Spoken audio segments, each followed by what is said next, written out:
Welcome back to the Exploration of Consciousness. I'm Matt Presti. Thanks for joining me. If this universe is not created by mind, then this episode of the Exploration of Consciousness is worthless. However, if this universe is in fact a mind wave universe, as I have asserted for many years now, then the following presentation will be of interest to you. This episode is intended to present an opposing argument to the idea of archons, devils, demons, interdimensional entities, and their role in the destiny of humanity. It is being done, in a sense, to take the position of the Creator's advocate. Until we balance the thought of such things in order to void those thoughts, then unbalance and eternal repetition shall be our lot. It is a rather strikingly unknown fact that man must first conceive idea, form his concept, and finally build his body to simulate his idea. In other words, thought precedes form. There is nothing in this man-made world of products and things that were not first conceived in the mind of man himself. In order for any thought of man to exist in the physical world, he must build a body for it. This is as true for a house as it is for a city. Without physical form, which is the final step to existence in the three-dimensional universe, there can be no existence. The ideas that remain unbuilt are stillborn, having failed to develop or be constructed, meaning it still resides in the unmanifested world of thought. The thoughts of any human are, in a sense, preformed and immaterial. Though these bodies have no existence in the physical three-dimensional world, they can seem to be very real in the mind of those who believe in them. They only ever have nebulous form and exist alone in the imagination. Mankind is free to believe whatever he wishes. Beliefs have been used and misused throughout the long story of mankind's unfolding. Fears of the unknown can also generate and stimulate the imagination of a human into forming representative fear bodies within the mind. These representatives of the fear, or beings, can seem to take on life of their own within the mind of the Creator who has imagined them. They can speak and even direct the one or ones who give them life through their own belief, though they are dispossessed of bodies and can never manifest in the physical reality of the 3D universe. Like clean water filling a pool, every belief is like a drop of ink added to the clean water until the water itself becomes murky, dark, and for the mind becomes clouded with contradictions. Therefore, these beliefs have been given life by the thoughts that precede them, even though they are dispossessed of bodies. That life is all in the mind of its believer. It is here that the infection begins to plague mankind, with the beginnings of group herd insanity. It is here that the occult world derives its so-called power. The belief in authority, politicians, rulers, devils, hell, demons, archons, interdimensional entities, evil, and sin, as well as other occult manifestations of the mind, has paralyzed billions of people into states of passive acquiescence, voluntary slavery, religious extremism, radical political ideologies, and even war. Few grasp the danger that the imagination can impose when not used correctly or through subliminal programming. Hollywood has mastered the art of capturing the imagination, as well as many New Age authors and even science fictions like quantum mechanics. It must ever be remembered that simply thinking something does not make it real in the physical world, though the thought of it is eternally repeated until it is balanced. Mankind does not yet possess this ability, and if he did, would be a most dangerous creature. If the unbalanced thoughts of the human race were ever to instantly take on physical form, the world would be totally destroyed within a matter of minutes. The fears that fill most minds in this world are beyond the pale. However, if the thoughts of balanced people were to take instant form in the world, the cosmic drama of mankind will have fulfilled its purpose for being created. This is an important point to consider when dealing with the subject of mind and what it is. There are those on this planet who have gone to great lengths to see that the subject of mind and what it is remains hidden and unspoken of. For to truly understand what mind is and is not would liberate humanity from fear. It is also the goal of this episode to empower the viewer with understanding the nature of mind and how it can be weaponized against your own being. There is plenty of evidence to support the placebo effect, which again demonstrates that this is indeed a mind wave universe. When mankind begins to understand the mind for what it is, healing, rebuilding of human relations, and the foundations of brotherhood and sisterhood can take root. This is why teaching the work of Walter and Lao Russell is my top priority, and no other writings give such understanding to the Creator, the workings of mind, and the mind wave universe. Moving into the science fiction of human thoughts, I will now discuss the quantum idea and how it helped to give new life to the idea of a devil among mankind. Quantum mechanics has given rise to the notion of multiverses and parallel dimensions. These exist no more than the thought of winning the lottery could cause money to fall from the sky. Fear is man's greatest enemy. Being self-created, he gives fear a house within himself to thrive, reside, and exist. Fear helped create the belief in devils and archons existing outside of man himself. Quantum mechanics made it possible to transplant the 2,000-year-old early imaginings of these devils and archons of fear into the New Age movement via the idea of dimensions parallel to our own. Imagination is not a dimension. The image in man's mind is dimensionless. Prior to action, all is only thought. The belief that thought alone is somehow action, such as the Secret movie teaches, is a knowledge virus affecting mankind. The real virus is the belief in these occult imaginings, which rob every man on earth of one day seeing justice served to his mind captors. They who would peddle fear are the snake oil salesmen of the New Age. They, like Hollywood, are selling you their point of view at a price. The price is a belief which, unvoided, becomes deadly and must eternally repeat until it is voided. This point of view plants the seed of an infected imagination into your own, thereby extending its artificial lifespan by encoding a subroutine to run in the background of your mind. Mind is universal. This subroutine can pass from mind to mind like a virus. Unlike viruses in nature that have physical existence, knowledge viruses can only infect a person by their learning of it, then believing in it. We see this all throughout the schizophrenic views in media, politics, cosmology, theories on the origins of evil, and addiction to externalisms, which conveniently remove the responsibility from mankind himself. This perpetuates the lifespan through the belief and reinforcement of the knowledge virus. This is a form of occult sorcery, whether or not that is the intention of its farmer. The seeds of the occult have sprouted in fertile fields of human minds who have yet to become conscious of consciousness. Quantum mechanics helped create the knowledge virus of belief in parallel and multiple universes and dimensions. Mainstream academic cosmologists have yet to understand the construction of matter as an illusion. This is the beauty of the mirror cube in relation to understanding the illusion of matter. When you look into the mirror cube, you see a curved, radial, endless multiplicity of illusion, which isn't there. In reality, there are only 6 mirrors reflecting an endless illusion. Our universe that we call home is that exact illusion. We believe this illusion to be the reality, and that is our struggle. Once we understand that it is an illusion, and that we can shape it by our own thoughts, then we take control. This is what it means to become illumined. You step outside of this illusion and then command it to be divine.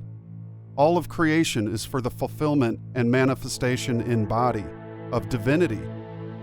This quote by Walter Russell from the Message of the Divine Iliad: "I am within all things centering them, and without all things controlling them. But I am not those things which I center and control." We are master of things. They are not master of us. Thoughts are things in this sense as well. When you issue a thought or a desire, it simultaneously begins to manifest toward fulfillment. If the thought is not balanced, it is recorded and repeated eternally until it is balanced by the issuer of that thought or desire. When thought achieves balance, it is voided, but not until the issuer of that thought or desire makes balance happen. This is what karma is. When the thought you issue is not voided, it repeats eternally until which time the issuer of that thought balances it or uncreates its repeating by balancing it. For example, if you issue a thought in anger, this individual thought is recorded in time. It will repeat itself not only in your individual soul record, but in the collective soul record until the collective and the individual void it. Masses of collective thought go out repeatedly from humanity all over the planet. This is what creates what we see here called civilization. It is the sum total of all human thinking. All these thoughts stay here recorded as nature until they are balanced. To utter a word, which is power, creates and names things, giving them identity. The Creator has given only to man the power to name things. We imbue nature with character by naming it the many various names. Our fear of stinging and biting insects creates this nature which comes for us. Void your fear and you stop being bitten and stung. Our fear of a new world order helps create it. Our fear of anything helps create it until it is balanced. When one makes peace with themselves, they make peace with the world. Even in the midst of World War III and all-out war, we are in very profound and incredible times for all human minds. The real war is the mind war. If we realize the power of our minds and supercharge our creative abilities, we will outcreate the menace through bringing balanced thoughts into the world, which will crystallize into balanced bodies. The ugliness of man's world will begin to reverse as more and more become balanced and centered folk. The more you are out of balance, the more the world around you will be. This is law. No man is above it. The white pill, between the red and blue light, centering them, is the white light. To take the red pill is to choose male. To take the blue is to choose female. To take the white pill is to choose the one from whom the two extend. The universalist is the one creator, or the still white magnetic light of mind. Those who become universal must be creators to become so. Playing with the ideas and thoughts of others does not make you universal. Your own bodies, created by you yourself, that will uplift the world culture as a whole, simultaneously uplifts you in return. The universalist is an anarchist of the highest degree. Barriers and labels do not apply. The use of the term universalist connotes that one is not earthbound. Man, governments, media, rote information are below him. He does not seek leaders, require approval, or need funding or money to become creative. He is driven by the passion of his desire to create and fills his soul with treasure not of this world. He cannot help but to create. Few universalists have ever walked among mankind. These men and women forever change the world with their shared imaginings in created bodies for the cultural uplift of all the planet's people. They are the true change agents. They belong to a race all their own. That race is genius. Love for creating gives them the status of supreme accomplishment among all mankind. Genius is individual perfection. Genius often works alone. Genius does not tire and works harder than others. Many people of sub-races of all kinds have come to universality. From these great minds we owe the discoveries that make our lives easier, freeing our minds to grow our knowledge, intelligence, and awareness into new stratums. The wheel, electricity, the car, the airplane, the telescope, great music, art, poetry, natural sciences, philosophy, inventions of all kinds have all uplifted mankind. Suppressed implosion technologies yet to be released will solve the world energy crisis. It matters not the race of a man, but whether or not he excels or does not excel, and his effect on the uplifting of humanity. God is the greatest artist. Those who imitate the Creator achieve the pinnacle of their own high mountaintop. Music is considered a universal language. Genius is considered a universal human. The genius communes moment to moment with the Creator and receives the flashes of illumination from which he derives inspiration for his powerful ideas to build into simulations of that idea, called bodies. Genius should be the goal of every man and woman. To reject genius is to accept mediocrity. This attitude of the masses is what has worked so well to hold humanity back at the cost of billions of his own kind being destroyed through ignorance of the true nature of this universal construct, which is founded on love as the one principle of this Creator. The direct experience of the white light of mind, known as illumination, has several keynotes that are struck within the experience itself. This includes the experience of immortality and the loss of the fear of death, the loss of the sense of sin or evil, knowledge without learning, transfiguration of the individual as seen by others, unity, oneness, completeness, moral elevation, God, source, or creator, new life and vitality added to the character of the experiencer. The origin of mind is cause. The resulting effect of thinking mind is this 3D cosmic light cinema. It is eternally reflecting the balanced perfection of the Creator. It is the nature of nature, which is love in action. When man's nature is in tune with this universal symphony, then the result will be the voiding of unbalance in his civilization. Balance will not come through war and conquest, any more than it could come by taking, or by the power of might over right. It cannot manifest through fears and the belief in sin and evil. It will not arrive while mankind chases apparitions and sinister occult early pagan imaginings. Balance will only come to a man when he learns to think balanced thoughts. The sum total of human civilization is made up of every single thought within the race of humanity. It reflects man's nature onto the cube surrounding him, which mirrors back his imaginings. His nature is then his reflection. Mankind becomes what he thinks and believes. Male and female are the two electric expressions of the one sexless Creator. The Creator divides the white light into red and blue light spectrums. Nature requires the blue light spectrum of the female and the red light spectrum of the male in order to grow upon this earth. To cancel either of these lights from the earth would result in the disintegration of life on this earth. woman must take her place at the side of man as his equal in order to save civilization from its certain dissolution. This is why civilizations continually fall. Woman has not yet been welcomed into the governing of the world home. Until such time as she is, man's male-run civilizations will continually fall. Nature sustains itself in continuity because of the balance of its male and female forms that work together as one.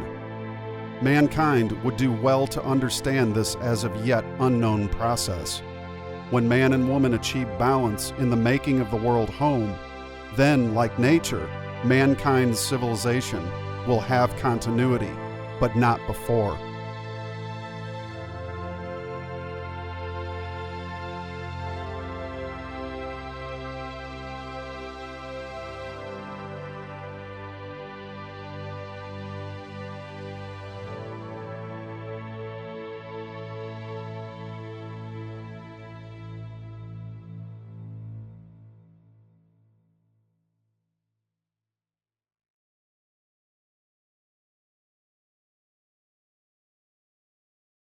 What I have been talking about are the people who write down the things of their imaginings and then think that they're separate and apart from all of the universe, but that they're occult and favored above all other people because some ascended master, some imaginary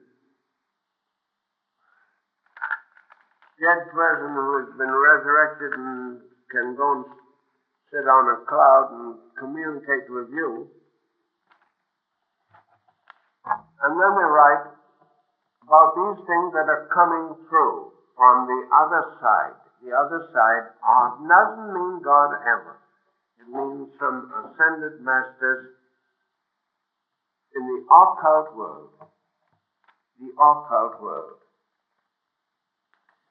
I'd like to drown that occult world. It has no existence. In other words, you recognize and appreciate and treasure the illumination experience in each individual to the degree that it's valid. To the degree that everyone is having a cosmic conscious experience every second of his life. Bit by bit it's unfolding. The moment that you feel inspiration of any kind whatsoever, to direct your mind inward toward your mind instead of outward through the senses, that moment you're having a divine revelation. It's the inner voice trying to speak to you. Why don't you listen? Why doesn't the world listen? Why doesn't it throw it away? Incredible to me. But they do. The world throws it away. The greatest treasure in the world. The only treasure. The greatest thing that can happen to anybody. Thrown away.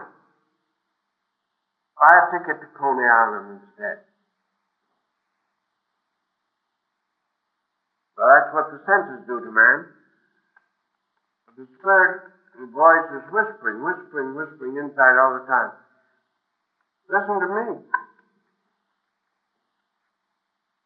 People don't listen. Welcome, ladies and gentlemen, to the second part of the exploration of consciousness.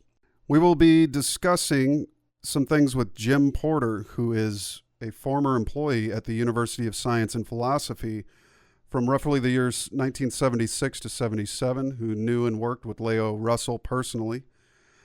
We have some things to discuss that are relevant to the state of affairs we find ourselves in today.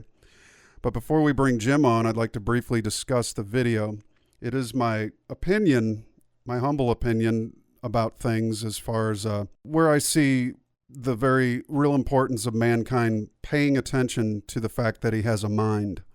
Basically, we have two directions we can do something about the situation we're in. We can try to affect it from the outside, and if we don't have ourselves tuned up on the inside, that is a futile effort. In fact, the majority of people on this planet suffer from mediocrity, so if they don't have a strong mind, they can't possibly affect change in their surroundings. The second thing is that when mankind begins to work on the inner, which is his mind, to think and to learn how to approach any situation for the solving of it, he must have a mind that is more intelligent and smarter than the problem he's trying to solve, which is, of course, external from him. Unless he has problems on the inside, then he obviously must fix those problems to be able to do anything about the external world to begin with. So that is what the purpose of that video was to do, was to put the power back into the hands of a person to wield by wielding the power of their mind, taking it off the external world of demons and other things that would rob man of his light by the focus on the occult. And as we heard Walter Russell say, he would like to drown that occult world. He said it didn't exist, that it was a figment of man's imagination. I happen to agree, and I may be wrong. I admit this. There may be a UFO that lands in my yard and little green people get out and shock me and take me aboard and do all kinds of strange medical experiments, but I'm not putting my money on that one, folks. We have a real problem here, a menace on this planet, and the menace is the way humans treat each other. The menace is the human relations pollution that we're dealing with. We need to focus on why. So I'm having Jim on in an effort to talk more about the nature of mind. I really respect Jim's work. He has helped me in so many ways as a guiding post and a spiritual pillar for direction, for advice over the years. I've met him 3 times at Swannanoa. He's a beautiful man who has an excellent wife who is his lovely Jackie Porter, and I appreciate them both very much for their protection of the work. Jim Porter, welcome to the Exploration of Consciousness. It's a pleasure to have you here, sir. Thank you. Why don't you start off by telling the audience a little bit about yourself and your background, where you grew up, how you came to get into the Russell's work. Well, I grew up in southern Pennsylvania for the most part, with some brief stays in my childhood in Delaware, Newark, Delaware area, but mostly southern Pennsylvania. My schools varied almost yearly until I was in the 6th grade, at which point we settled in one school district until I was in the 10th. And then I graduated from another school district, the 11th and 12th year, and still in southern PA. At first, when I was growing up, I thought that to be a hindrance. But as I reached adulthood and moved into it, I realized that because of the search for spiritual knowledge or awakening that I was looking for, that it was a help. I wasn't ruined by school, as Dr. Russell often said. He wasn't when he was taken out of school, I believe, at the age of 8 to go to work. I was in the same boat. I was in school, but because I went to so many different schools, especially in my early life, almost yearly, I found myself in a different school on one occasion, in 2 different schools in the same year. I lost interest in school.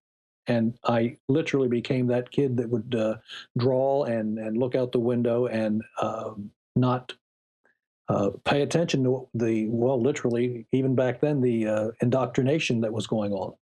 I did, however, have a love of history from early childhood, stories about people and famous people and what they did. That's what led me on my search, my love of history, to find answers.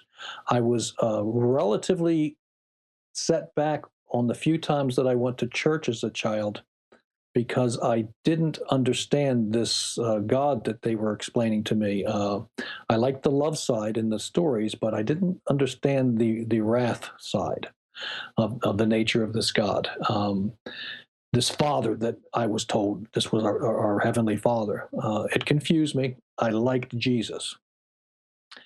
So as I reached young adulthood, I was looking in different modalities. I was reading spiritualism books. I was reading Madame Blavatsky's books, others, Arthur Ford, different ones that I came upon. They were all interesting, but none of them really gave me the complete picture that I wanted until I was about 23 years old, at which point I sat down in a friend's house named D.R. Pino. She was outside tending to her horses. And as I was sitting in a rocking chair next to her kitchen table, I saw Unit 1 of the home study course, Universal Law, Natural Science, and Living Philosophy of the Russells, sitting there. I picked it up.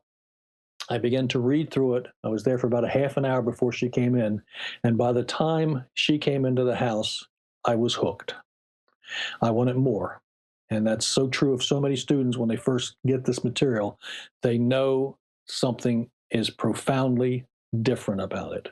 I knew right there at that moment in her kitchen.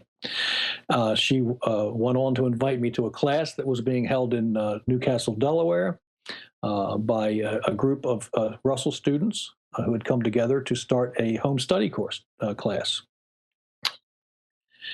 What eventually became the Age of Character clubs that Mrs. Russell started. And we were in that class the second year that I was there. We were registered as the first, I'm trying to think of, I'm blanking on the name, bear with me. We were registered as the first International Age of Character club by Mrs. Russell. During that time that I was in the Newcastle group, we made several trips down to the university to help clean up around the palace. In the 2 trips that I made there with them, I did not meet or see Mrs. Russell. I just worked around the grounds. I went down for a 3rd trip by myself with my cousin John, and we went and we took the tour at the palace. We went out into the gardens in the back, and on our way down from the gardens, we saw Mrs. Russell going in the back door. She looked at us, we looked at her, we went around to the car, we were preparing to leave, and she went into the palace and told Angela, her aide, her personal aide at that time, that she was to go out and get those 2 young men that she just saw and bring them into the palace. She wanted to talk to them. And so we were thrilled to be invited in. We went back in and sat down with her, and she basically at that point, after talking to us about our history, what brought us there, invited us to come and live there and work for her. And that's how I ended up there in 1976, along with my cousin John. We were thrilled to be asked to come, and it was a pivotal point of turning in my life. I never fully think I'm capable of expressing to people that I meet what it's like to meet and sit and be in the presence of an illumined being. On one hand, they're profoundly human. On the other, they're so much more. And you could fill volumes with what I just said in the last sentence. There's so much more. Well, that's very interesting. Upon reading the works myself, I certainly found resonance with it and definitely reflected a lot of things I had thought in my own mind that I could not put into words, and said that before. But back to where you were, what is it that brought you to eventually work there? What was the events that led to that? It was the trip down and meeting Mrs. Russell. When she asked us to come and work for her, I literally said yes, I would, right on the spot. My cousin John was not sure yet. We drove back home. I began to go through the preparations of going down to live there. I think the whole thing, preparation time, took me a little over a month. But ironically, it was John who ended up going down first. And he got there about 2 weeks ahead of me. And then I followed 2 weeks later, and he was the one that had to introduce me to the workings of the palace and what our responsibilities would be once I got there. I did not see much of Leo the first couple of weeks I was there. And I would say the first time I saw her where we sat down and talked was when she came up to me in the gardens. I was up on the 2nd tier in the gardens working, and she came up and asked if I would escort her around the mountain. Usually every day, not every day, but generally every day when it was pleasant weather, she would take a walk around a path through the woods, around the mountain, up through the gardens, around the mountain, and back again. It took about half hour, 40 minutes, and she asked me if I would walk with her. And during that first walk, she began to teach me. And that's exactly what it is. When you're with someone like them, they have a perception of what you need to know. They ask you what seem to be mundane questions, and when you answer, they wait for an opportune time, or at least she did, and she'll stop, and she would step back, and she would look me in the eye, and she would make some little statement that she had written, or Dr. Russell had written, or something about the workings of the universe that I generally did not fully understand. But those little seeds that she planted on those walks have blossomed in my life over and over again. And now I'm in my mid 60s, and they still blossom. I'll be doing something, thinking on something, working on something, and some little thing that she said to me way back then jumps forward, and I realize, oh my God, that's a life changer. I consider to be the greatest period of my life, even though I was down there less than 2 years. I was given so many gifts by this woman. Yeah, it's very interesting. I don't think I've ever met a Russell student that I didn't like. Generally, they're pretty thoughtful people, very, very deep thinkers. Having heard Walter Russell say of Lao that hers was the greatest mind he had ever known, would you care to expound on that a little bit? Well, Matt, from what I witnessed when I was down there, and I know the very part of the text that you're talking about, that is absolutely true. He was not one to give false compliments out. Mrs. Russell didn't just quote material from the books; she lived it. She had a presence and a knowledge that was, well, you've seen yourself. There are multiple examples where she corrected him. Now, he's the consummate illuminate, is what most people think. But when he needed to be set straight and put back on focus, but like anyone else, he could get off focus, she would step in and do it. And that's what he meant by she was the greatest mind that he ever met. And you know as well as I do, he met and knew the greatest minds of his age. For him to say that about her is not a compliment. He's telling the world to give her the credit that she deserves. That's well said. I think for any man who has worked very hard in his life and been very, at least successful for seeking the treasures of the soul, behind every man who does so is a great woman who is his strength and the other half of his character. And knowing Jackie, I can say that that's for sure thing. And knowing my own love, Lori, if it wasn't for her, I'd probably, who knows where I'd be. But tell me about, I know that she wasn't with Walter when you had met her and worked there for those couple years. But what were some of the most fondest stories that you remember that she would tell you about Walter? She had a hard time talking about Dr. Russell for long periods of time. It would bring on an emotional ache in her heart. I'm trying to think of the word she used. That wasn't it, but she would have a difficult time staying on the subject of Dr. Russell, not the works, the man himself. She missed him. He refolded into seed in 1963, and she was still missing his presence as profoundly in 1976 and 77 when I was there as she did the day he left her. And that is a love that is astounding. I've told people, I may have mentioned to you, Matt, but there was one period where they had gotten the cassette tapes of Dr. Russell's lectures out, and they were making copies of them to send to people that had asked to have them be made. And back in that time, you had cassette tapes. This is in the 70s. And while I went up to take Mrs. Russell her lunch one afternoon, and the cassette tapes were echoing down the hallway. And I walked into her room, and she was in tears. And I said, "Mrs. Russell, are you okay?" And she says, "Well, it's just when I hear his voice, it's so hard to hear his voice, you know." And I looked at her and I said, "But Mrs. Russell, I don't understand. You know, he's not gone. He's as real and present as he was then. And then she looked at me and said, Jim, bodies miss bodies.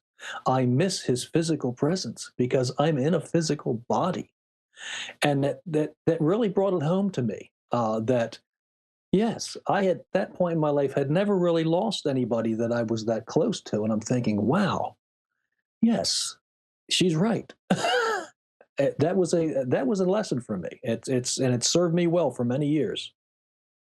It's helped me be more empathetic toward people who lose people. Hmm. Yeah, because this is a very practical philosophy. It's called a living philosophy for a reason. But briefly, since we're on that subject of refolding, what is your opinion of the Creator?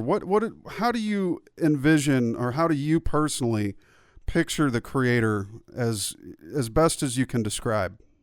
Well, the Creator is us. It's the highest of us. The multiplicity of the variance of races and peoples, and the fact that we have been in these bodies, building them for so many millennia, that we have become so distracted away from the true us that we believe, and the mass of man absolutely believes, the body they're walking around in is them. That is the great illusion. That's where all this stuff comes from you're talking about. That's where religions, not that are fixed and will not bend or move, that they're locked in their little box. These are the rules, and if you're outside of that box, you're bad. Or occult followers. Occult followers are someone that is worshiping the person or persons that delivered the message. The Russells constantly made that clear in their writings and in person. Don't look to us. Don't worship us. Don't think of us as the way. The way is within you, and everything that they wrote and taught you to go within yourself, to that divine within yourself, and bring that forward. Not to create a religion, but to live a living philosophy. Open it and learn. That's what took me to them. They didn't go around trying to empower themselves. They spent their lives teaching you to how to empower yourself by becoming aware of who you are, what you're out to accomplish, and what you eventually will accomplish, and that is full illumination into God oneness. Now, when you say the word God oneness, how would you, for practical terms, for people that may or may not, be familiar with the work, what would you explain to be God oneness? Well, Dr. Russell referred to it as the universal one, the all-present light, the one. Mm-hmm. There are so many variances of the word, but they use the word quite regularly in their writings, God. They had no problem with it. But they also constantly reminded that God that they're talking it is one universal source from which all things come and to which all things return, without question and without exception. Remember Dr. Russell's statement in one of the books, all mankind will come to me, meaning God, in due time, but theirs is the agony of awaiting. That's often said by Russell students, but it's seldom contemplated on to the depth that it should be.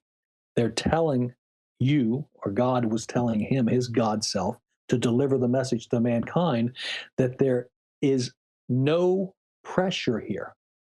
You will come to the awareness of your divinity. You will. How long that agony of unawareness waits is completely up to you. I love that. Yeah, me too. Because it really does speak to the condition of where we find the human race today. There's so much in the external world that's threatening. So many things, from obviously the spread of communism, the absolute disdain for human rights, for liberty, especially from the perspective in America where we've watched, almost in a very extremely slow motion, the erosion of all the principles for which the founding fathers, who are us, extended. Do you feel that spiritually there's still a lot of potential for mankind to unfold despite all the wickedness we see ourselves in? Well, Matt, my experience has been, because I am a bit of a history buff, is that man does his unfolding or awakening easily through personal discipline and living a good and loving life, or they do it through grief and pain by turning away from the self, the inner self, and looking out to the world for its many diversions, thinking that they're going to find the answer to that emptiness in them out there somewhere. Remember what the Russells said: 98% of humanity since the beginning of this age, some 6 to 10,000 years ago, are focused outward, not inward. So that tells you that we have a long way to go. But what you don't want to miss is that the Russells, like the founders of Christianity, I'm talking the founders, the original teachers of it, and of Judaism, and go back to nature religions, whatever, all of them. When they first come in, they're introduced by some illumined soul or being in the pure state, and then they're taken from a philosophical teaching to teach us to look within and find our divinity, and turned into a religion that seeks to control the body and the people. And mankind falls for this over and over again. They want to take the easy road. Well, the easy road is only easy because you're going downhill. The tougher road, the uphill road, is harder to walk, but it's the shorter walk. And they're stating this over and over again, that though it seems more difficult, it's like anything you seek to focus anymore, to decentrate within and find. It seems a more difficult climb up the mountain, as they refer to it, than it is to go down the mountain. But going down the mountain is giving into the physical self, the physical desires, walking the path of the masses, and you get confused and lost there. And the beauty of it is that we have forever, and we will accomplish it. Light is light, and it only is light, and it always wins out. And even when you've allowed yourself to become distracted away from that light, you're still fully immersed in it. And eventually, every single soul will realize that and move on. So in relation to what we're seeing happen today in the world, what is some advice you can offer to people who, I hear this a lot in the alternative media. It's almost as if people want to, excuse my word, shit on anything to do with oneness or the mention of it, or trying to understand consciousness the way, we could name several, probably close to 100 different people that have changed this world forever through their inventions. And I named some in the video prior to our interview here, things that have completely accelerated mankind and made his life much easier. Well, there's a common thread between all these folks, is that they had a very acute and aware sense of their own divinity. And I'm in the process of putting quotes together by many different inventors and great artists, great poets, great musicians, and of the line of genius, basically. Something about genius that is so universal. And it's, as I said in the video, it's a race unto their own. The race of genius is full of different members of the sub-races. It's full of people who have excelled within their own race. And, what is your advice to folks who might be terrified by the external world to the point where they're almost paralyzed when it comes to their own spiritual unfolding? The essence for me is that the geniuses that you speak of, the awakening ones, have learned to look inward for that guidance. They what we call genius is them taking the time to think deeply within self. I'm not talking within body self, I'm talking within mind self. Connect with that voice, that nudge to do this or do that, which we generally ignore, and listen. And as so they are given the path to manifest that which they desire to manifest. They do it through hard work and discipline and determination. And hard work and discipline and determination are things that the average man does not have in its totality. Some work hard, some are disciplined, some have focus and determination, but it's the rare man that has all three in line and looks within for the answer. And that's what we call genius. Look, every genius that's ever been interviewed or talked to tells you the same thing. The bulk of what they did was desire to manifest an idea or a concept and give it. Give it. That's all they wanted, was to give it. And the average man wants to work, receive, be given, and then spend and play, and then go back and work, and they're locked in a different loop. Understand. So basically, keep working hard is really the question that, or the answer that would help somebody who's in a mediocre state to rise out of that state. Any good thing in life takes a lot of hard work. Not just work. Looking within to do exalted work. The nature of the genius is to give, not to profit, not to obtain worship or to be sought after. They simply want to give something from within themselves to humanity. It's their overwhelming desire. All earthly things follow that giving for them.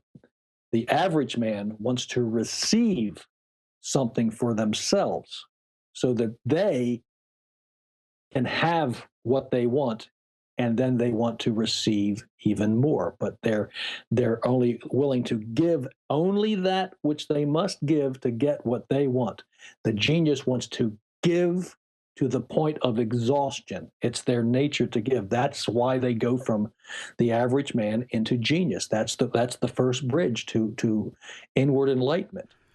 Now, speaking of tyranny and things of that nature, the threats of the outside world, that basically the mediocre among humanity is for the most part oblivious to the onslaught of tyrannical or oppressive or oligarchy or government that is encroaching. This sense of worldwide communism, this world government that's being built, is a very real machine that's taking form before us. In your opinion, how would the Russells have dealt with, say, issues of self-defense, and also what they wrote of in The Electrifying Power of Man-Woman Balance, which was the warning that, if the white race didn't unify, and who they meant as being Russia and the United States, the two world superpowers of basically the white race, did not learn to unite and basically begin to build the workings of the giving kind of structure that would become the world brotherhood and sisterhood, then it was basically over. So real quick, basically two parts here. What was their thought of self-defense, and what would they think of what we see today out there in the world in terms of the communist threat? Well, Matt, what I got from them concerning self-defense, and I did not study heavily into it, was that everyone had a right to their individuality, their own personality, their own person, and those things that are dear to them. Their family would be the next step. Their community would be the next step. And all of these things are defendable, from the first individual to the family to the community to the nation. We have a right to defend that which we have, and if attacked or threatened, we have a right to defend. That's a natural response to an aggressor. Stand and defend. There's no karma in this. I felt they made that clear. That's it. And I mean karma on a very broad sense. When you stand and defend that which is rightfully yours, you have an obligation to do just that. Because those that would take that from others, that which is not theirs, are on a path to self-destruction, and they need to be stopped. That they're on a downward road that will lead all humanity down if they're allowed to persist. You have to stand up individual to individual, family member to family member, community to community, and nation to nation to do that which you believe to be righteous and defend, if necessary, until death. Okay, and the second part to that, what would be your opinion on what their thoughts of the spread of communism as we see today, which is a very real threat in the world? To me, communism is lazyism. It's what it is. People think that they're going to get some largesse from their particular government or potentate that they cannot get from themselves. What they don't realize, and it astounds me that they don't, that there's never been or never will be a government or a potentate or dictator that will be able to give you anything that he hasn't taken from you in the first place. So when mankind realizes that that is a road to self-destruction, on the whole, it will stop. Until then, until there's enough people in any house, family, community, or nation that believe that they can get from the government satisfaction for their needs at the expense of others, and that's what it is. They are stealing.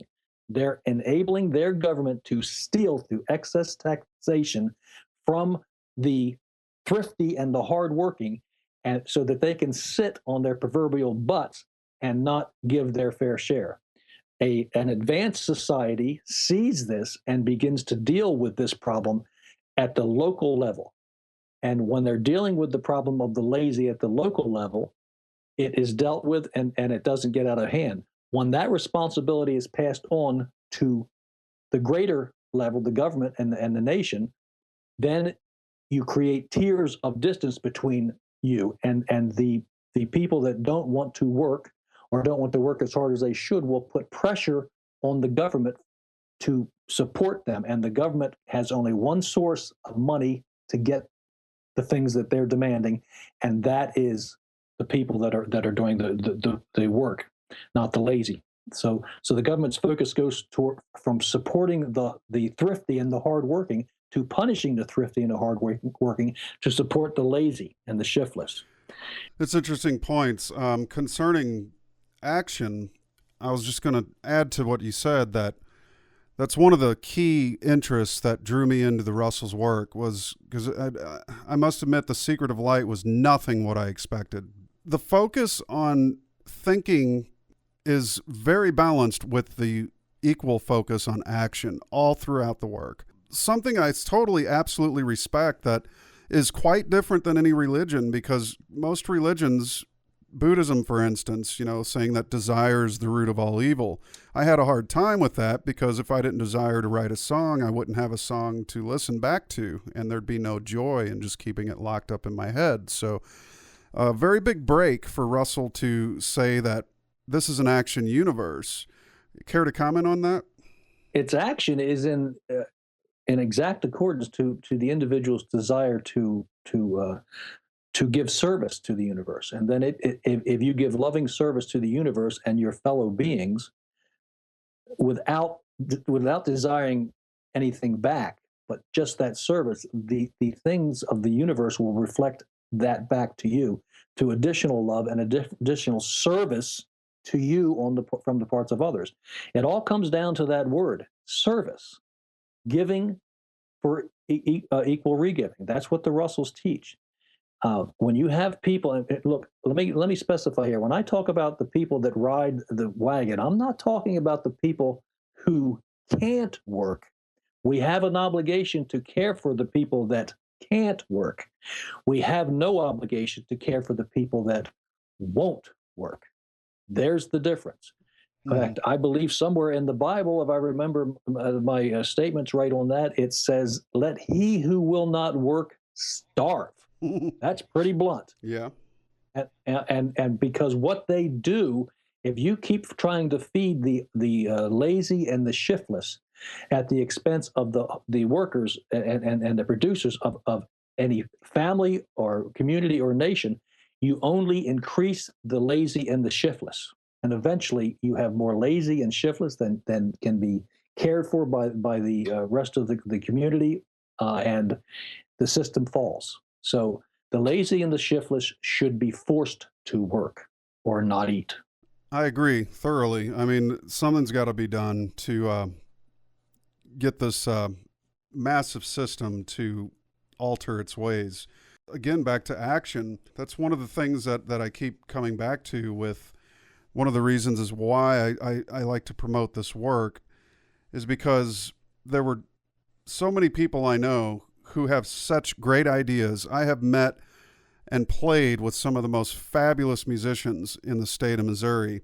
I've been in 7 bands at least, and 99% of the guys I played with, in some cases, who are better musicians than myself, and I consider myself, average to, slightly above, but nonetheless, they haven't done anything with their talent, and it's sad to see. So for me to, as a reason to promote this message, it's a message of being active in one's life, of getting things done, getting things accomplished, and basically also knowingly working with God so that what you accomplish is toward more of a divine type of uplift. And I think that's a very important point to remember, folks, is that, if we are facing whatever we're going to face and whatever we will and must face as a society, as a nation, and as a world, then having the Creator at your back, especially if we're facing a threat that is, like I said, I may be wrong. There very well could be something that takes place where we're forced to deal with either an invasion or whatnot. But having the Creator at your back is definitely something to consider. It empowers you, and with that divine power at our backs, we're certainly in a better position than to deny the Creator and to be politically correct and not use the term God, which I've actually traced back to an ancient Germanic reference for Odin, the word Gott. And in fact, the word goodbye is God be with ye. So interestingly enough, I'm not going to be politically correct because I despise the term. So God, God, God, God, God, God, God. What do you think of me now? Jim, how are your thoughts toward how can a person who is, say, on the edge, they're borderline, they're in between, oh my God, the government's going to get me, and damn, I really want to be creative and do something to try to assist in bringing more awareness to my fellow men that there is a problem. I mean, because basically I included another line at the end of the video that was just one of my own observations, that since 9/11, millions upon millions of people have risen into creative action. And basically, we owe what freedom we have left in this country due to these creative people who have desired to resist and promote the ideals of liberty and freedom for humanity. Well, it's not the resistance that you're talking about is what I'm trying to say is that we approach the ending of a cycle as something bad. It's not something bad. It's the natural response to the collective thought of the group or individuals that you're talking about. We went from a collective thought in our group in this nation of service to fellow man as the dominant thought, and we grew as a nation that ended up the envy of the world. We've turned from that to a thought of, what can I get out of this? What can you do for me? And now we're falling back to the barbaric nature. It's all about me. That is not a bad thing. It's a bad event when you're caught up in it, but it will teach millions and millions of souls not to do this again. And a percentage of those millions of souls will have that so recorded in their soul seed that when they return, they will not be as quick to fall. And over millennium after millennium, civilization after civilization, the experience of this seemingly negative event of our downfall leads to an awakening to where we can no longer fall for it, and we continue. Then we start to rise and move ahead individually and as a nation. It's like you find yourself on the Titanic. There are people on the Titanic that panicked and ran and did everything they could to get on the lifeboats to get out of there and save their butts. And then there are people on the Titanic that served and loved and gave to the point of giving their own lives. Those people, you would say, died and went down with the boat, and the people that ran to get on the boats that didn't belong there, they survived. The reality is they did not survive. They sank deeper into the darkness of selfishness and all awareness, and those that served and supposedly, according to our thinking, died, evolved higher. We get so lost in the fact that we continue to think we are these bodies. These bodies are nothing more than suits that we put on to manifest and grow. And they come and go. There's no promise anywhere I've ever read about eternal life in the body. It's eternal life that is promised, not eternal life in the body. You will have multiple bodies over multiple incarnations on multiple planets throughout multiple eons of time. So don't be too fearful when the Huns are at the door.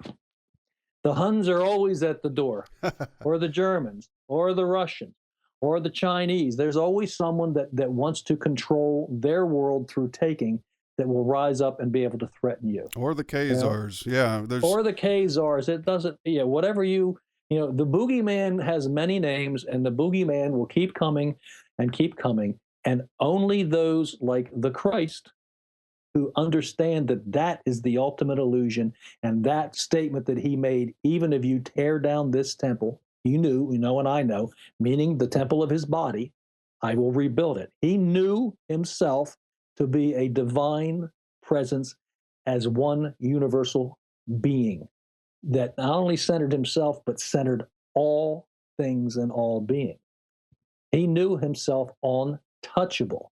When enough people on any planet reach the point where they know themselves as being untouchable, and they have the kind of courage that was shown by this man or this fable, however people want to believe it, it's still the truth.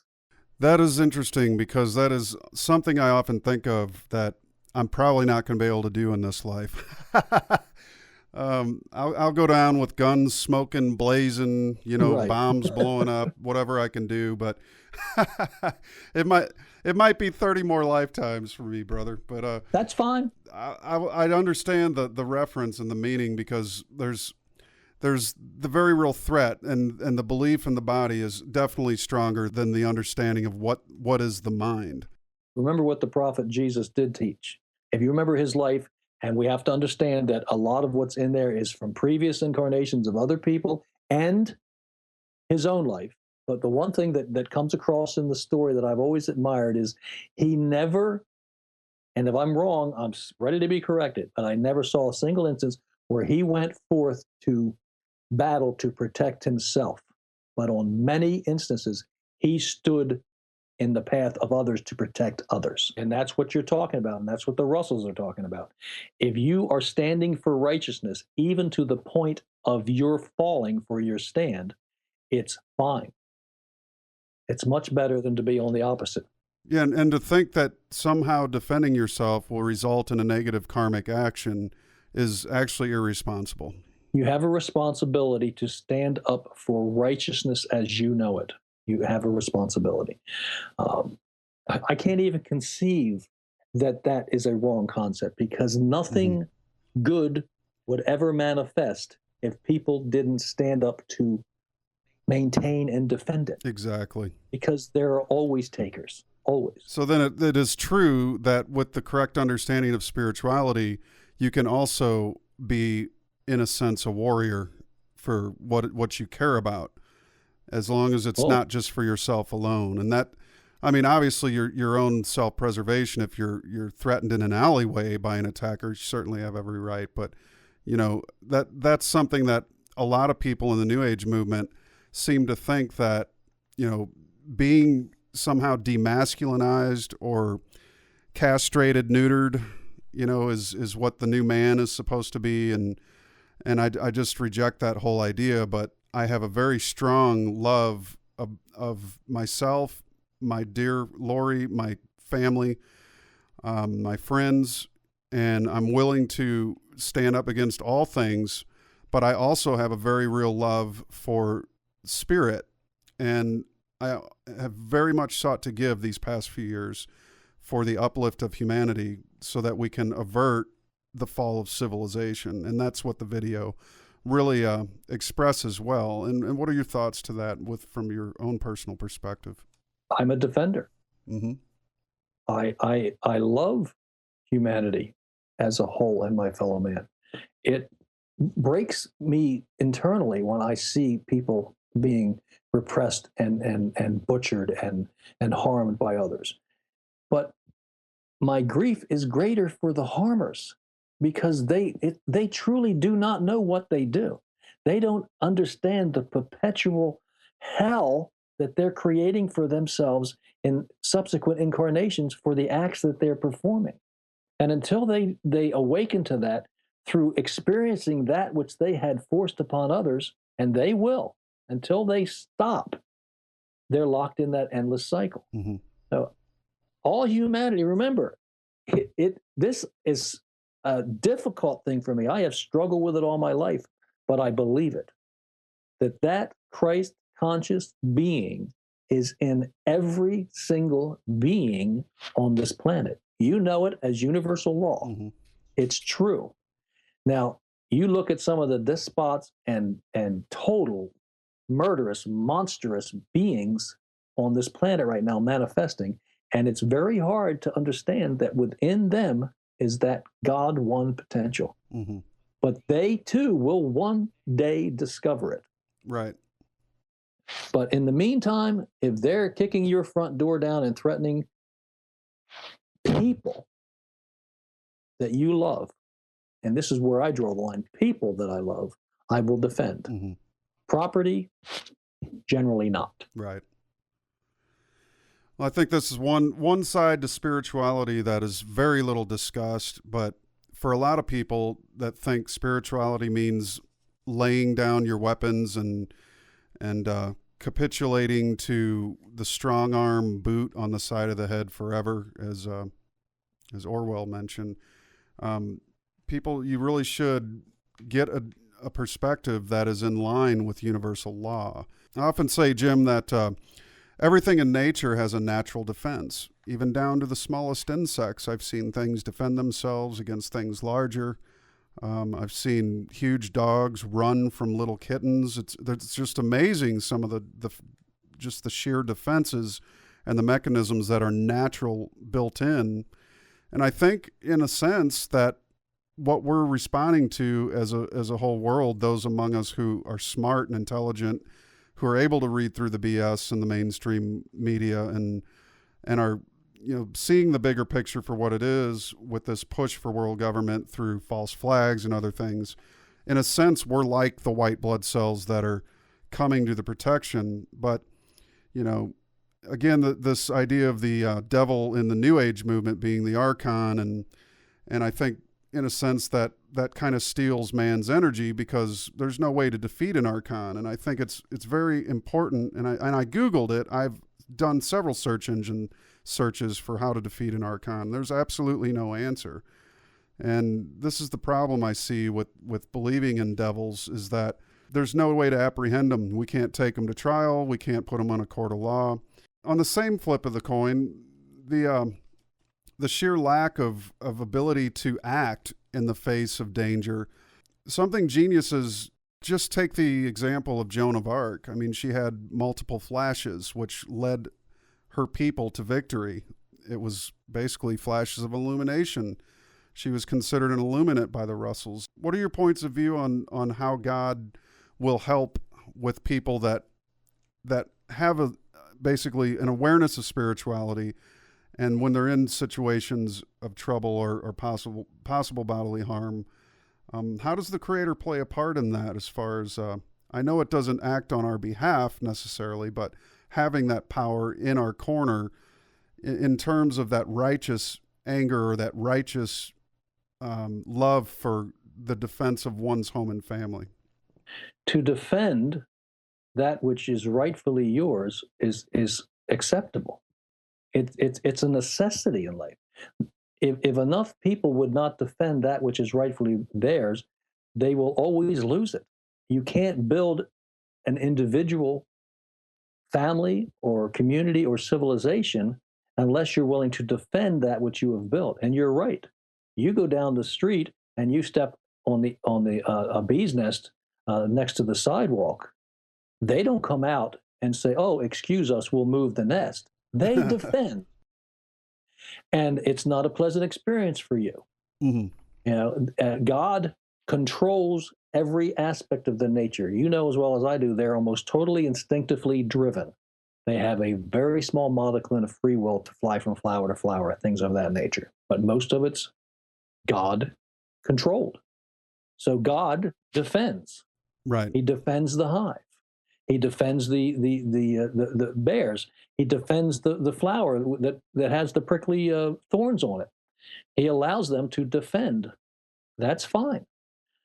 It creates a balance in nature that would not be there. You would have an overwhelming destruction of everything that you were the divine you is trying to create in nature would be destroyed by the stronger, more aggressive things. But we see less strong, less aggressive plants and flowers and insects and animals all over this planet that, like you said, have a built-in defense against their attackers.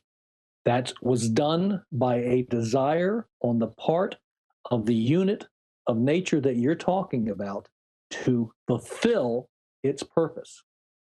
It's allowed to defend. Thank you. I really wanted to drive that point home because that's a big thing which a lot of people who are, severely in the body refuse to acknowledge the Creator whatsoever and think that it's somehow weak or a weakness or a weak position to, have a love for your folk, for your family, for your neighbors and people around you that you're friends with.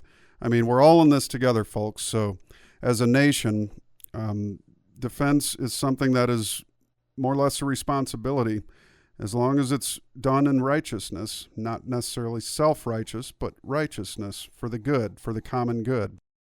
The principle behind the universe is, again, to give. That's all the universe does. The Russells explained the two-way pump universe as give and re-give. But you and I and they, too, very clearly know that there's only give. Re-give is giving. Mm-hmm. Give and re-give. That's all the universe does. It gives all of itself to its creation, and its creation gives all of itself back to its creator. Mm-hmm. That's the cycle of life. What happens when people lose sight of that is they think that they have to get things before someone takes them from them. It's a mentality I've rarely struggled with in my life, but I've seen it. It's what the Russells mean. If you recall the Russells' statement about the thin veneer of civilization, mm-hmm. Because we become an individual again, a family, a community, or a nation, or a world that is based on a set of given laws. When we do that and respect those laws and enforce those laws, which means to protect, we have a society and a world that grows. When we do not have those laws, when those laws are ignored or breached, we have a society that falls. Mm-hmm. Because the giving principle is being blocked. What we see right now is, unfortunately, right now on this planet, we seem to have once again reached a point where there's more people that want to take Right. than want to give. And when you have that, the givers eventually get pushed into a corner where they can give no more. And when they can give no more to the takers, what do the takers do? They want to take all that you have down to your life. It's called That's mob when you, rule. right. That's when you rally and defend. Mm-hmm. And that's what every revolution and war in history has been. There's been an aggressor and a defender. Mm-hmm. Rare exceptions. There are a few exceptions. Sometimes you do end up with aggressors battling aggressors. And when that happens, let them go at it. Mm-hmm. They'll work it out. Yeah. Yeah, I take the position that the aggressor is human here because I have a hard time trying to jump into another dimension to fight entities that I can't see or grab or choke. So just my own point of view. But we've been on the You're subject talking about the alien presence and things of that nature. The worst, the ghost. The occult, yeah. the stuff that feeds the imagination, is the fear factor. You know, I mean, there's a show called Fear Factor. It's just, you know, it's disempowering to me, and it de-inspires people. Right. It is spook chasing. It's exactly what it's called. Remember, there is not a single thing in what we call the world of nature that we live in that was not created by the individual and collective thought of mankind himself. God has the four rivers of light the Russells talk about, Mm-hmm. radiating inward and radiating outward, that sets the stage. But all the props on the stage are created by the individual and collective thoughts of humanity. So where you see hell, humanity's collective thoughts created it. Where you see nirvana, humanity's collective thoughts have created it, and everything in between. So when we look out to all these isms and say, my God, look at this horror, we have to understand that collectively we have created that horror. Mm-hmm. Collectively, we are allowing our civilization to fall. We need to defend. The people of light and enlightenment need to wake up and defend because they are losing everything. That's a very, very important point. That's why I stress over and over that we need the Creator in our lives. Yes. Because people that don't have the light in their corner are the exact people that are going to come to your house as a mob and try to destroy you, your family, and your life. Right. When we look out at the greatest men in history, they all had the Creator in their lives. And if we remove the Creator from our lives the way science has, the way religion has basically done, and the way government has, then we can't expect to do anything but lose and fall to the level of that mob-like mentality. And that's what's happening, and that's what you're witnessing, and that's what has everybody so uneasy today. Because it's generally what happens. You have a mass movement toward selfishness that gets very strong, and then votes people of selfish nature into power. And the people of selfish nature care for those that voted them into power, the other selfish, at the expense of the non-selfish. This is what we're witnessing around the world. In most cases, when that power is achieved, they will not relinquish it.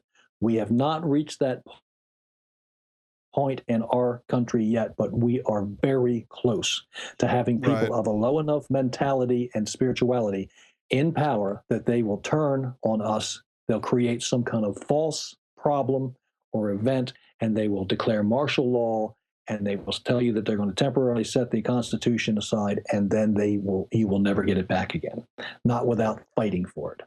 We have the ability still to put enough pressure on those people in office that are there now to turn them back from takers to servers.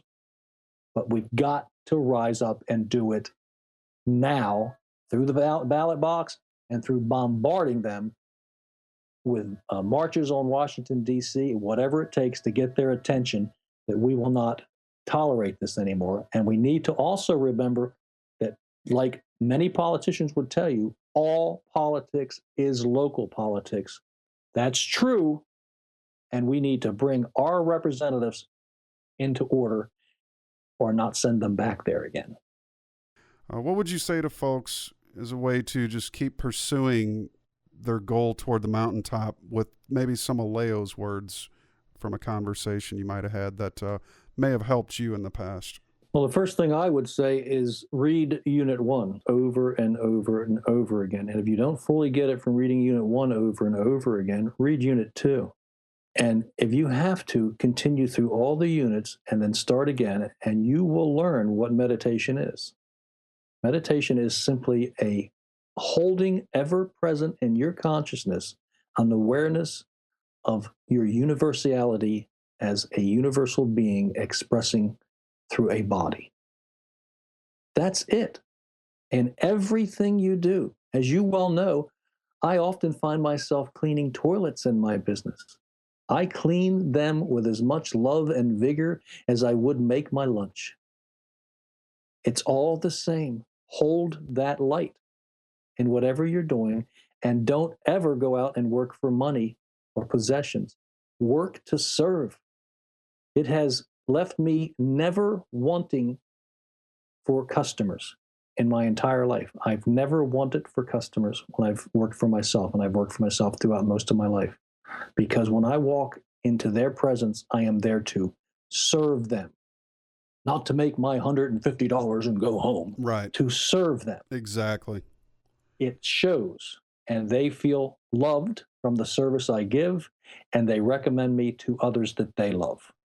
And that's what we want. That's really that is the dream of what it means to be a world brotherhood and sisterhood, a world of people serving people, people giving to other people so that those will give again the way nature does. It's very balanced and very orderly. Correct, which builds a society. Look, what we just talked about builds the individual, builds the family, builds the community, and builds the nation. Service to others. When you turn away from service to others for self-aggrandizement, you tear every one of those institutions down, and they turn from service to taking. And what ends the game is when the big institution, the nation, begins to take all that its own citizens have. Right. And then we're done for. Then we're going to fight. Well, you're locked in communism and despotism and fascism and whatever ism is out there. They've got you. And only when enough people are willing to stand up and say, it doesn't matter if you take my life, this will not be any longer. Will it change? Exactly. Because ultimately, you know it and I know it, nobody can take your life. They can make you very uncomfortable in the body. They cannot take your life. Speaking of the brotherhood, I thought this was a very beautifully written paper. If you go to thewordfoundation.org, you can get all of Percival's writings for free. They're all up there, including the Word magazine that he wrote for over many years. And in it, he wrote about brotherhood, and it was really just a fascinating explanation of it, one that is for our times. It's basically, when you think of like a brother, like a young man who has an older brother, and how that older brother cares for him and is protective of him and will help him, and same for the sisterhood as well. It's similar in a lot of ways, but that man who has the love for his fellow man tends to look at his fellow man as also being like his little brother, like someone he wants to help. He can't help it. And when you come to this point of realization of soul and of light within you, and you know that your individual point extends from the same source as every other individual point. Now this may sound difficult for some people, but when you experience the light, you can definitely see that, in a sense, everything is connected. The only people I know that frown on that idea are the ones who have not yet experienced it. Exactly. And that doesn't deter me, okay? Well, it's a position of ignorance because they don't recognize anything outside of what they call themselves, their embodied self. They don't recognize it as more important than themselves. They can't see the divine within them because they don't see the divine within themselves. It's an evolving thing. We're at one of the things that we need to remember is we're at the end of an epic age. We're crossing from the Piscean age into the Aquarian age. You know, from the Russell law, there's the apex of the waves. Mm-hmm. We're on the lower swing of that wave at the bottom of the apex. We are literally right now, as a world, in the valley of the shadow of death at its lowest point, and we're just beginning to turn and head back up toward the light. So yes, the world is in turmoil, but it's in that turmoil that souls can learn the greatest lessons. It also, if you recall in your biblical teachings, it points out that at these time periods, at these epic points of crossing from one age to another, souls that have not learned their lessons are allowed to pour back in with the souls that have. This is both an opportunity for the unawakened souls to awaken and the awakened souls not to condemn the unawakened. They can protect themselves from them and protect what they've built, but they are not to judge them unworthy because they are as divine ultimately in their expression as you think you are now. They will get there, and you can stand for righteousness and be a beacon to those that are ready to awaken within them, and there are those within them that will. When they see what you're standing for and what you've built. Mm-hmm. Then they go out and remember your revelations. They're thrown into the pit of fire, those that did not learn, and they're separated from those that did, and those that did are allowed to come back into planetary body embodiment and build the foundations for the next civilization, uninterred by the negatives. We are surrounded right now by these negative souls that have poured in over the last 50 to 80 years, and they're highly volatile, destructive, unawakened beings, and we're dealing with it. Mm-hmm. So it's what I'm trying to say is as we defend that which we have a right to defend, we also don't want to lose sight of the fact that we don't want to, in our defense, fall back to where we were by thinking them not worthy or not of awakening or divinity. They are, and they will. That's an interesting perspective because it's one that I don't often hear, but something definitely to think about. One thing the Russells did talk about, and specifically this will probably be the last topic for the show for this evening, but the world brotherhood and sisterhood and how it can be built. I mentioned at the end of the video that will precede this interview here, the need for woman to be placed at the side of man as his equal. As Leo wrote and was so good at bringing to Russell's attention that the world home desperately needed a mother. And if a child is sick, the child wants its mother. And so the earth is sick unto death, and desperately needs a mother. And I stressed the importance of the teaching of having the feminine, the female of the species of humanity, take a more active role. And I don't mean masculinized women that we see in politics today, but actual real, soft, gentle, and true, but fiercely spiritual women that, have that fire, have that desire to be with their strong man and do what must be done. Their role as an equal in the rebuilding of civilization, or the re-strengthening of it any way we can to keep each other together and keep each other alive through this transitory time. It's going to take every man and woman as a couple to work together as equals. Would you like to comment on anything that Lao might have said in regards to the electrifying power of man-woman balance and the fact that nature doesn't shut out, if red or blue light was shut out from a garden in any amount, the red light was shut out, the plants would disintegrate. Correct. If you shut out the blue light, the plants would still disintegrate if you only let the red in. So nature itself needs both lights in order to live and thrive. Is there anything that Leo's told you in specific from your walks or talks with her or meetings that furthered this idea?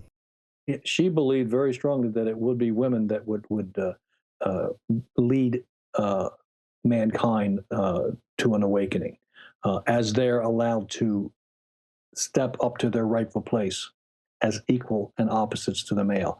The thing that we have witnessed in mostly in our country and in the Western world is that there's from the science that when you have a pendulum that swings so far of thought and action to one direction, in this case, the pressing of the feminine wave or women under the iron boot of the male, that creates a natural reaction back to when they're allowed to rise and become equal partners. It carries them back to balance with the male, but the momentum of that pendulum passes through that and goes further to where those of an aggressive nature begin to crush the male nature. Doing to the male that was done to them. That is the recipe for disaster. And we're seeing that. What they're trying to do now, the aggressive feminine, is to repress the male and feminize the male. Yes. This is disastrous because that takes the male's ability away from himself to defend the whole when it becomes necessary. Mm-hmm. But the beauty, the good thing here is that the reality of it is that the majority of women who receive rights, mostly within this country and other areas of the Western world, through hard work and on their parts to be recognized, have not taken on the aggressive role. They've taken on the role of service and loving support and equal partnership with their male counterparts. Mm-hmm. And those are the ones that will be the whole beings, male, female, that will rise up and defend for that which is righteous. Mm-hmm. There are so many more of these couples and these women and men that are present now than the opposite side has any idea of. And I think that combined side-by-side service will overthrow or throw off all the negativity that we see coming at us. It will be a battle, but it will happen. Light will prevail. Females will take their rightful place as equal and opposites of males. Equal. In government, in committees, everywhere. The man-woman balance pamphlet that you're talking about is exceptional. It tells all parties involved how to be loving, balanced mates, and it makes it very clear to them until they're willing to accept and understand that they can't move on themselves. They can't spiritually advance themselves because by repressing the male in the female nature or the female in the male nature, we throw ourselves off balance and we take the downward road to darkness. So it's a beautiful piece, and it should be read often. In fact, I'm sitting here and mentally scolding myself right now because I don't think I've picked it up for several years. It might be a good time for me to read it again. Right. One of the last lines in it was, the effects of man being the head of the social order have resulted in disaster, and it would be equally disastrous if females alone were the head of the social order. Yes. And that the world home needs to be governed equally by men and women who see each other as equal mates, not feminized or masculinized, but just equals. And equally under the law. Right. What the masculine presence within the home that I believe is being referred to when they talk about the male being the head of the household. That's the first impulse of the wave is the male, which is the first establishment of universal law. Mm-hmm. Universal law and universal love principles are what is in charge of the home. and neither the male nor the female in the home has, when they have a disagreement as to what to do, has a right to decide that on their own. They look to what is universal law, and we go in accordance with universal law. That's the fixed principle in every home, in every community, and every level of government throughout the world. When that is established, that's when you get the new age that the Russells talk about, the one world that they talk about, not the one world that's accomplished by taking and destroying, but the one world that naturally evolves by love and service to all. Which is living godly, basically. Living universal law. Yes. Love thy neighbor as thyself. There it is. You saw it up at the palace on the Christ statue that they had up there. It is that simple. If you love others as and serve others as if they were you, and they are, then everybody wins. It's It's amazing how simple it is, It is. but yet how complex we've made it. This is one of the things that I've discovered myself, and I'm sure many other people have. When you're listening to anyone in any position of authority, and you're wondering where they stand on the road to enlightenment, the moment you hear the words, well, you don't understand, this is difficult, this is not an easy thing to resolve, you know right away that they're on the wrong side of thought, and they shouldn't be leading anybody. The answer is, well, what is the righteous thing to do? Let's look at that. They know the law, they breach it. They know they breach it, and then they point their fingers at the people that stand up and say, you're breaching the law, and try to convince others that the ones trying to uphold the law are evil and bad. The amazing thing is how many people fall for that. It is amazing. Yes. In all cases, even on to personal pain and death, one should try to stand for righteousness. That's the rarest thing on the planet, courage. There's hope, there's fear, there's faith, all these things are out there, and many people have those, but very few people have absolute conviction and courage. And that's what it takes to change the world. And that requires action, thinking followed by action. Absolutely. Not without the aid of thine own strong arms. Now that I heard many times over from Mrs. Russell. Ye may desire all ye wish, but it will not come to thee unaided by thy two strong arms. The strength of thy own strong arms. That's it. Yeah. That's it. That's true. Yep. So those that are desiring to be given that which others have earned are not using the strength of their own strong arms. And they are literally like a rot in the body of society. Right. A cancer. They will destroy it if they are allowed to continue to grow. And it's not difficult to fall into I'll just sit back and let the system take care of me mentality. It seems an easy road. It is an easy road, except you lose yourself in the bargain. That's right. Because you can't bargain with a taker. No. It's impossible. You can't dialogue with a taker. It's just not even. No, they don't understand. They'll find some way to agree to the dialogue and then break it and take and continually take. And justify it all along the way. That's the beauty of this science. Is it teaches, it lays out in a way that mainstream cosmologists who pretend to know about the universe and don't.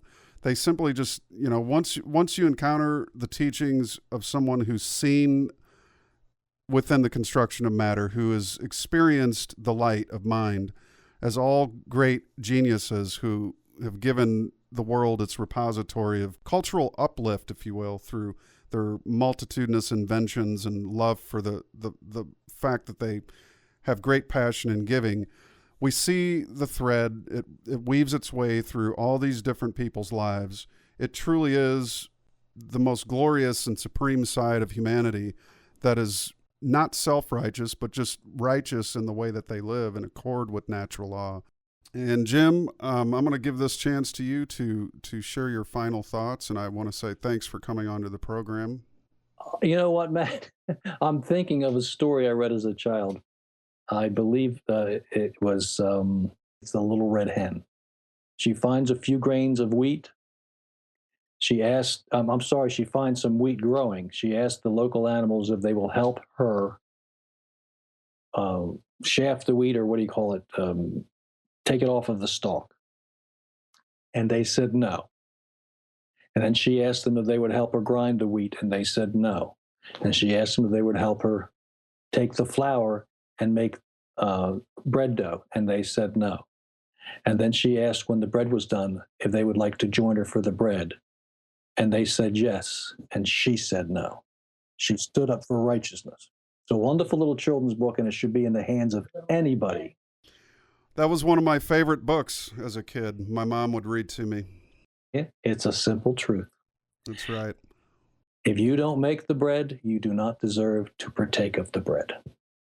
You help.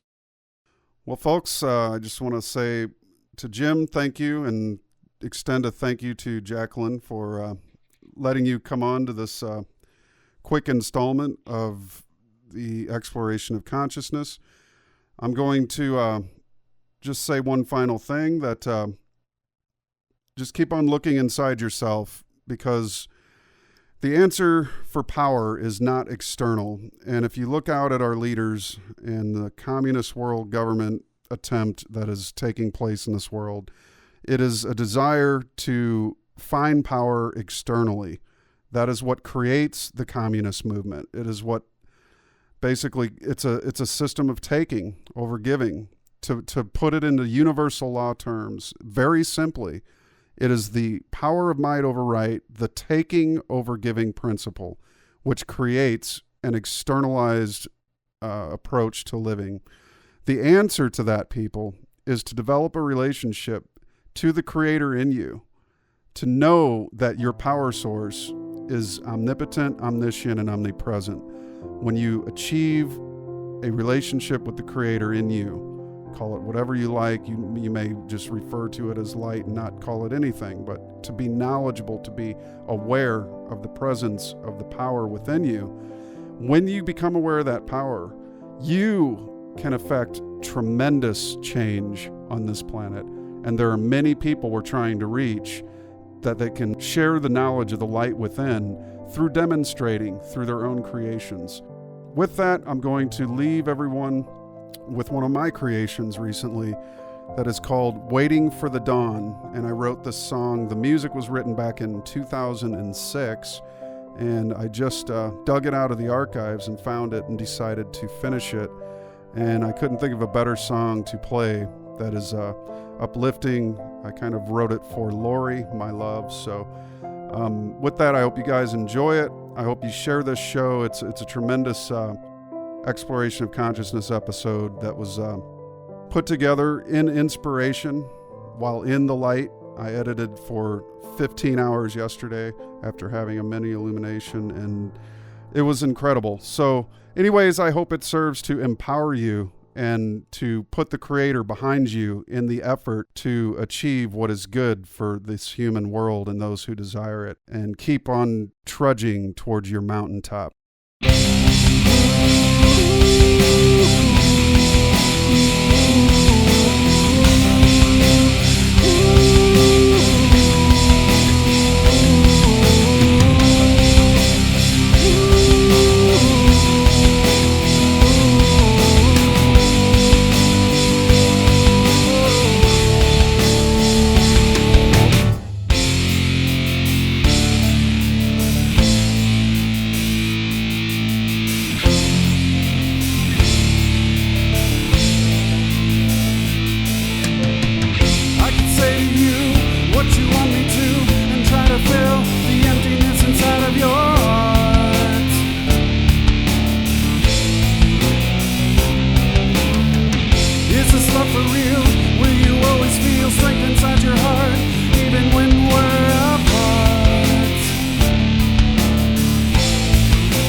life so beautiful inside of this human dream.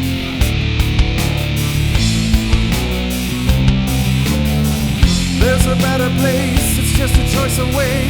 Take my hand, together we can stop this pain.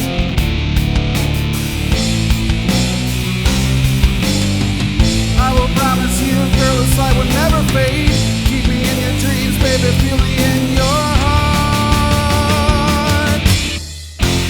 We'll be waiting for the dawn. When the morning comes, I want to feel the sunlight rise into my heart. We gotta walk before we run. Together we'll be one. Learn to fly before we fall.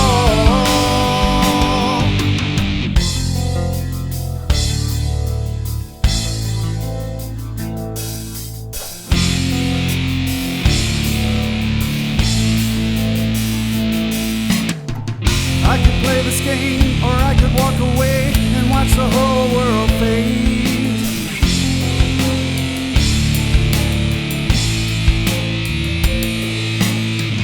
I will keep the faith, I hope to stay awake. Hold you close to me, baby, let me touch your soul.